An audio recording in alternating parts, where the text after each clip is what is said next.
Assalamualaikum warahmatullahi wabarakatuh. Bertemu lagi dengan saya Siti Aminah AR di podcast Ikatan Pustakawan Indonesia Wilayah Aceh. Kali ini kita akan berbincang ya mengenai bagaimana proses akreditasi perpustakaan perguruan tinggi ataupun sekolah. Nah, tentu teman-teman penasaran kan bagaimana prosesnya setelah yang satu ini.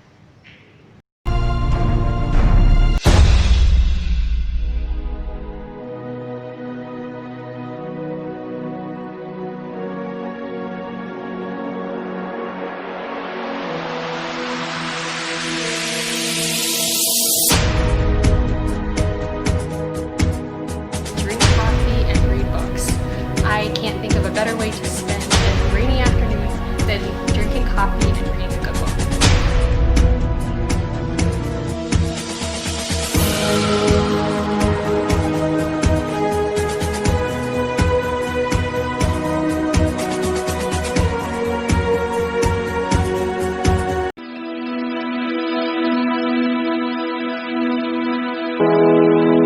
Bicara masalah akreditasi perpustakaan, ini tentu menjadi hal yang sangat penting ya setiap perpustakaan perguruan tinggi ataupun sekolah.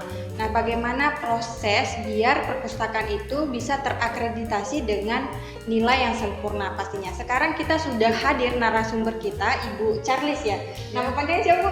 Ibu Charles ya Norsita. Ibu Charles. Nah, biasa dipanggil Ibu Charles, Charles ya. Nah, beliau ini adalah pustakawan madya Ya. di bidang pelayanan di perpustakaan Indonesia. Nah, berbicara nih ya, kita langsung aja Bu berbicara santai tentang akreditasi perpustakaan. Kenapa sih Bu penting akreditasi perpustakaan itu? Oke, baik, akreditasi ya. Nah, sebenarnya akreditasi itu bentuk pengakuan ya, pengakuan dari lembaga lain. Artinya kita mengajukan, mengklaim bahwa kita ini udah bagus dan kita ini udah bermutu. Jadi siapa yang artinya supaya orang percaya. Kita nggak mungkin kita ngomong sendiri kan. Saya nih perpustakaannya bagus nih loh, bagus. Silakan datang.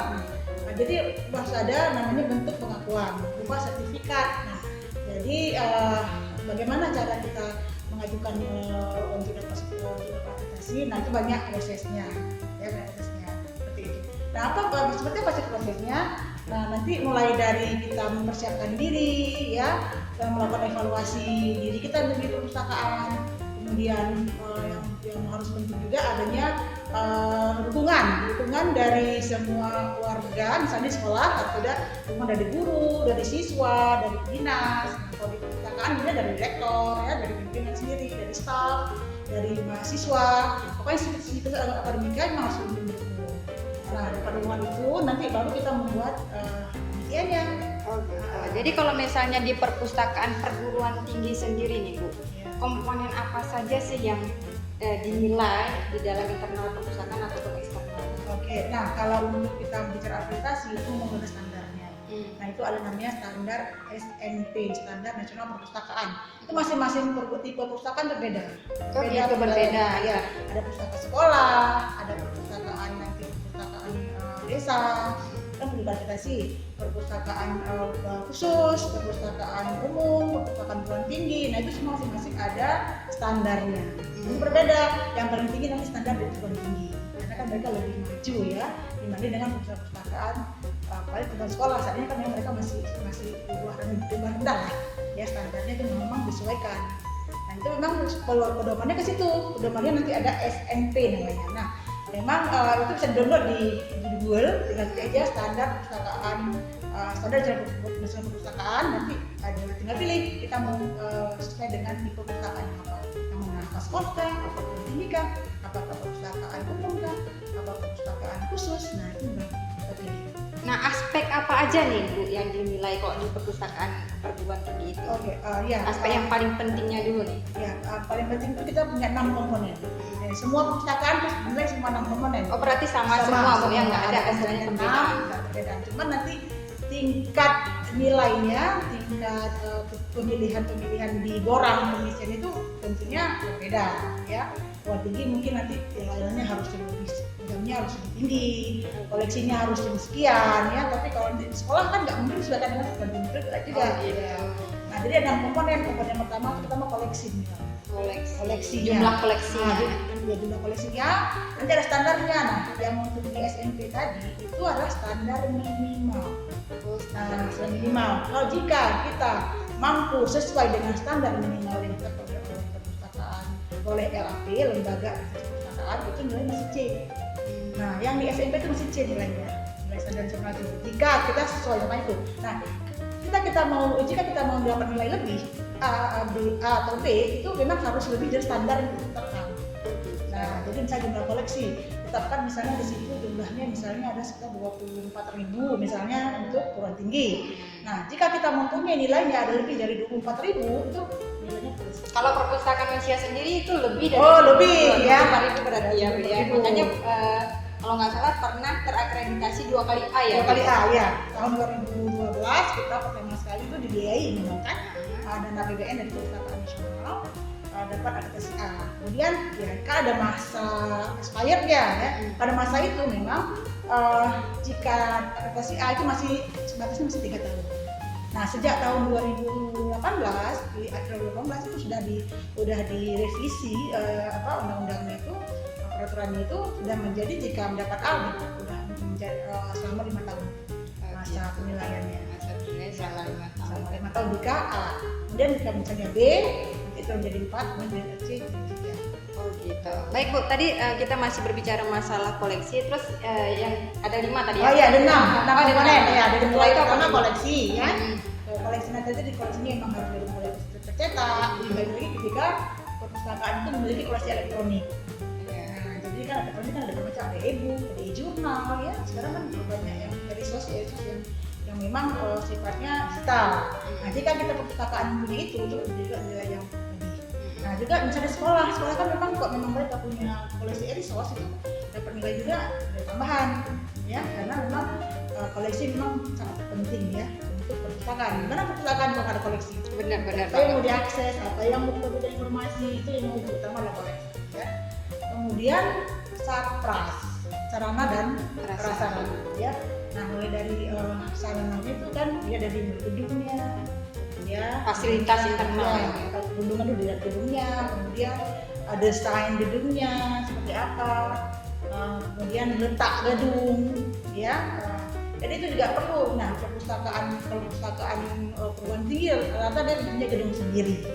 Ya, kalau gedung sendiri terpisah dari ruang baca yang di fakultas, dia punya gedung perpustakaan induk misalnya. Nah, kalau di sekolah biasanya kan memang belum punya gedung sendiri, mereka masih ruang baca, kemudian juga di pojokan gitu ya. Masih sempit. Ya masih disebut ruang baca bukan ruang perpustakaan. Makanya memang sering perpustakaan sekolah itu nilainya jarang berangkat ya. Nah, perpustakaan sekolah pun dulu memang dia tidak terakreditasi sendiri perpustakaannya, dia ikut dengan sekolahnya. Sekolah akreditasi, kemudian dan penilaiannya ada undang-undang perpustakaan. Nah, ke depan nggak boleh lagi, memang terpisah. Jadi akreditasi sekolah, kemudian akreditasi perpustakaan. Dan itu diberlakukan juga untuk perpustakaan sekolah. Iya, perpustakaan sekolah. Sekarang gitu. Jadi perpustakaan sekolah sekarang sudah wajib melakukan akreditasi. Nah, seperti dengan undang-undang perpustakaan kan nomor 37 ya, 2043 nomor 27 ada di bab 2 itu di poin 9 itu memang menyatakan bahwa memang sudah akreditasi dan melakukan evaluasi. Evaluasi pertama adalah melakukan akreditasi. Selain sarana prasarana nih, ada lagi nggak Bu yang dinilai? Oh iya, ada sarana prasarana tadi, kemudian tadi kan udah ada sarananya ya, kemudian ada prasarananya juga termasuk mobilnya, kemudian misalnya ada perlengkapan IT, ya misalnya nanti ada koleksi multimedia, juga ada penilaiannya. Dan kemudian sumber daya manusia, sumber daya nanti pustakawannya seberapa orang, ada pustakawan memang. Nah, ini bagaimana nih kalau seandainya kalau di sekolah itu ada yang tidak ada pustakawan, bahwa nggak maksudnya profesi pustakaan, tapi ada guru yang memang menjadi pustakaan, tapi dia sebenarnya bukan pustakawan asli gitu loh, atau memang yang menempuh pendidikan formal itu seperti apa? Bisa juga? Dia sebenarnya gini, harus ada memang basic science itu pustaka. Oh gitu. Ilmu perpustakaan. Ya, nggak bisa guru yang ditempatkan di perpustakaan, karena kan beda, dia kan guru. Nah, sebenarnya memang harus ada tenaga pustakawannya. Nah, dibantu dengan tenaga teknis perpustakaan, maksudnya tenaga adalah tenaga guru, dia dia nggak teknis karena dia bukan pustakawan ya. Nah, memang sulit memang di sekolah saat ini memang untuk formasi pengangkatan juga nggak ada ya, tapi beberapa sekolah juga sudah ada pustakawan. Banyak ya sekarang, apalagi jurusan ilmu perpustakaan masih belum banyak lulusan, pasti sudah memenuhi kuota lah ini. Ya. Mungkin kalau di pelosok-pelosok lagi lah Bu ya. Iya, mungkin ya. Kemudian selain itu juga ada tadi komponen lainnya adalah komponen layanan. Bidang layanan. Nah, layanan kan dia harus ada layanannya, dan jenis layanannya apa saja yang ada di perpustakaan. Kemudian seperti jam buka layanan, kan ada standarnya. Sekian jam misalnya, kalau lebih dari sekian jam itu masih belum sesuai dengan standar perpustakaan. Nah gitu, jadi misalnya standar perpustakaan di Rusia kan dibuka sampai jam 11 malam nih, itu udah malam juga buka ya? Ya, selama pandemi kan tutup ya, jadi sebelum pandemi kemarin kita buka sampai jam 11 malam. Bahkan ada layanan weekend, Sabtu dan Minggu. Tapi mahasiswa tetap ramai? Tetap ramai perpustakaan. Saat ini mahasiswa sering bertanya kita, kapan nih buka perpustakaan? Karena kami mau perpustakaan gitu. Kadang-kadang mereka minta live Zoom ya, kangen sama perpustakaan, jadi akhirnya ada di YouTube kita tuh kita sebenarnya kita putar YouTube perpustakaan dengan kita syuting nanti perpustakaannya seperti apa.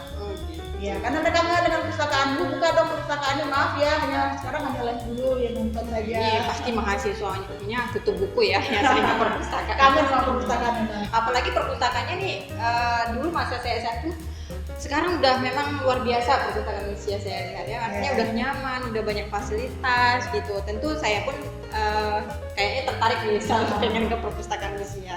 Nah terus selain itu apa lagi? Iya, tadi sudah layanan, udah 4 ya layanan, kemudian tadi ada penyelenggaraan. Penyelenggaraan ini seperti pengelolaannya itu mulai dari perencanaan, ada budget ya. Kalau sudah keuangan juga, jangan nanti perpustakaan nggak dana juga nggak bisa jalan. Ya, artinya dana menjadi penting ya. Ya, masuk prinsip penting dana ya. Kemudian ada unsur penguat satu lagi. Unsur penguat itu memang sesuatu yang harus berbeda dengan perpustakaan lain. Keunikan apa? Ada keunikannya apa? Kemudian bisa dari keunikannya macam-macam, bisa dari layanan, orang nggak udah kita ada gitu ya. Jadi sesuatu itu ada nilai yang bagus. Oke, baik. Kalau misalnya Ibu melihat sendiri perpustakaan Rusia ini apa sih yang menjadi hal unik dengan perpustakaan perguruan tinggi lainnya gitu? Apa yang hal unik nih kira-kira? Oke, yang uniknya itu pertama ya dari banyak kami wawancara dari mahasiswa, ini jam buka.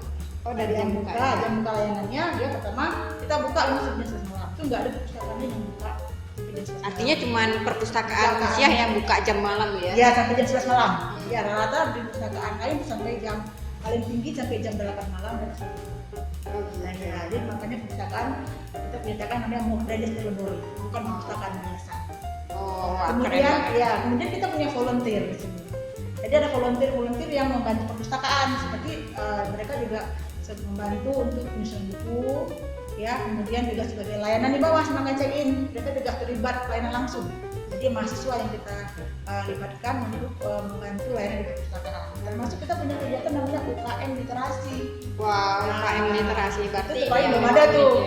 Paling belum ada tuh UKM literasi itu. Jadi mahasiswa dia namanya UKM literasi perpustakaan ya. Jadi banyak mahasiswa yang membantu kita di perpustakaan. Nah, seperti kegiatan namanya Indonesia Library Festa, ini juga belum ada nih perpustakaan lain. Jadi sebenarnya banyak hal yang unik ya. Banyak hal yang unik dari perpustakaan yang lainnya. Berarti perpustakaan nggak cuma gedung gitu tempat baca, tapi juga bagaimana bisa meliterasi ke masyarakat luas. Iya, kita lebih fokus kepada user ya, user engagement ya. Jadi kita fokus itu jadi mahasiswa kita libatkan dalam kegiatan kita. Jadi mereka ya tentunya menjadi ikon juga untuk di perpustakaan, karena apa, mereka juga nanti setiap ada kegiatan apa mereka promosikan.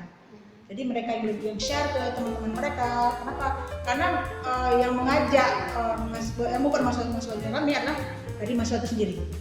Jadi dia mengajak temannya, ayo ke perpustakaan. Jadi mereka ajak. Kalau kita yang ngajak, mereka mungkin nggak mau. Mungkin itu kami belum tertarik lah, karena kita kan bukan sebaya dia ya.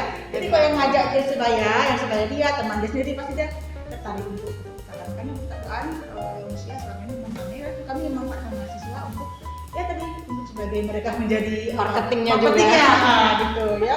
Kemudian juga kita baca gitu. Duta Baca Jadi juga- perpustakaan ini maksudnya ada menyelenggarakan kayak duta baca Ya. setiap tahun Ya. gitu ya. Ya, itu pada setiap bulan April termasuk itu kegiatan namanya kegiatan Indonesia Libre Festa.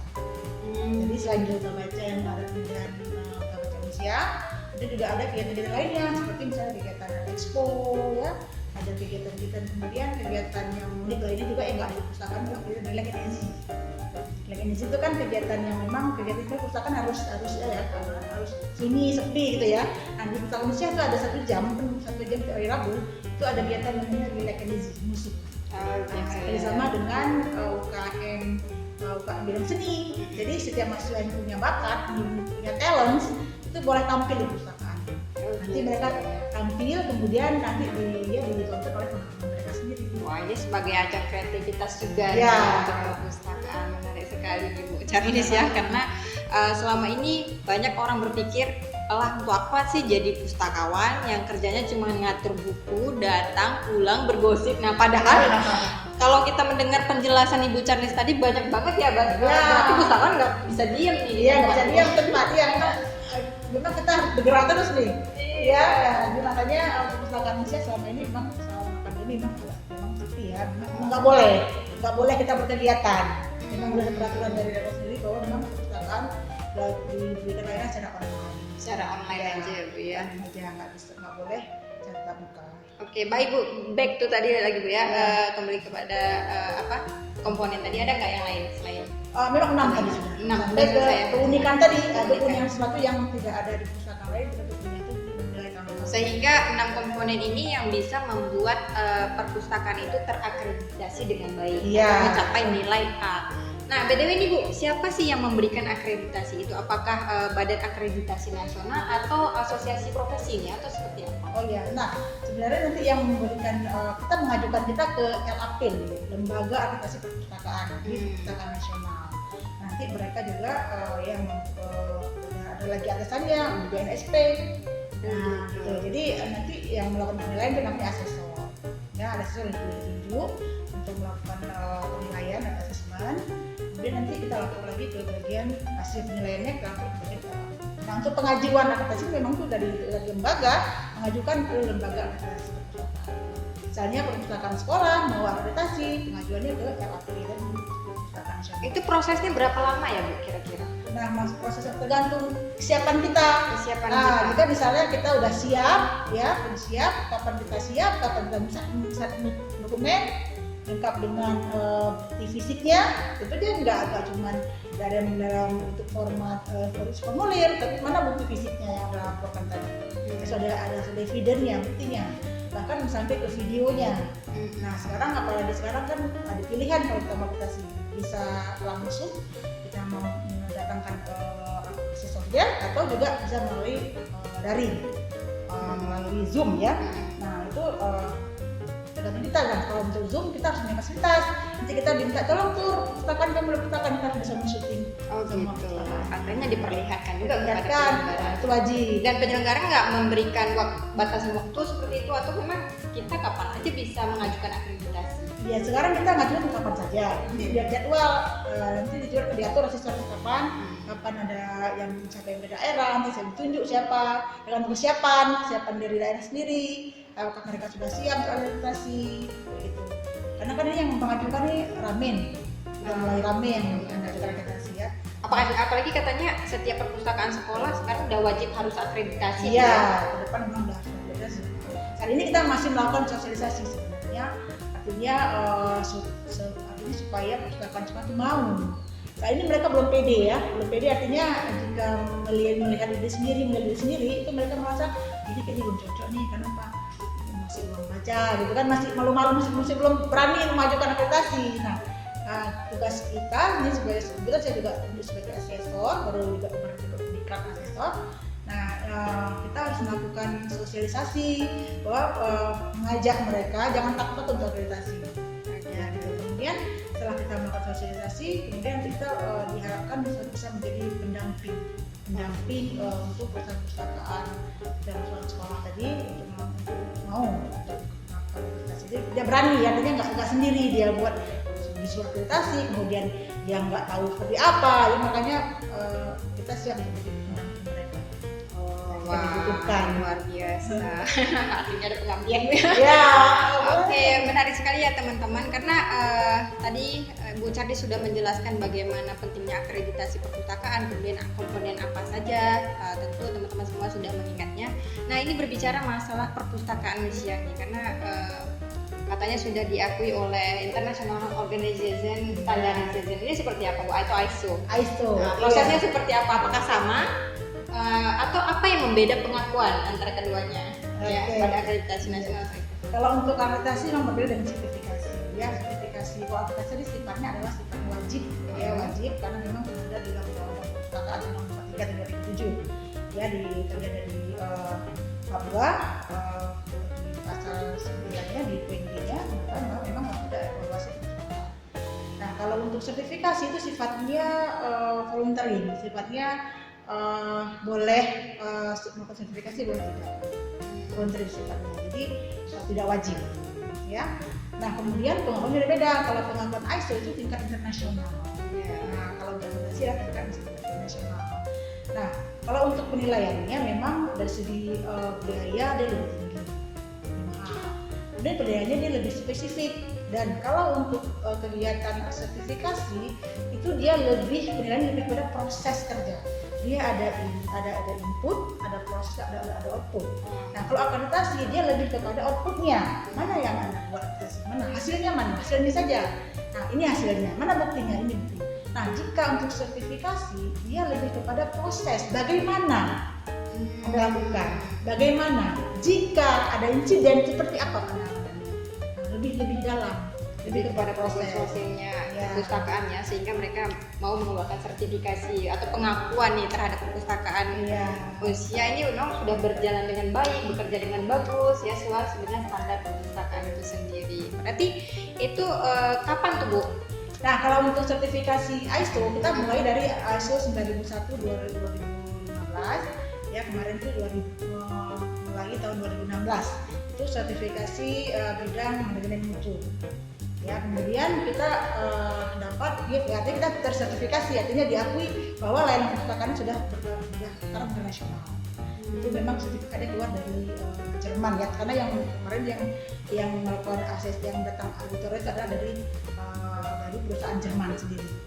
Nah, gitu. Ya, dia memang perpustakaan untuk melakukan asesmen.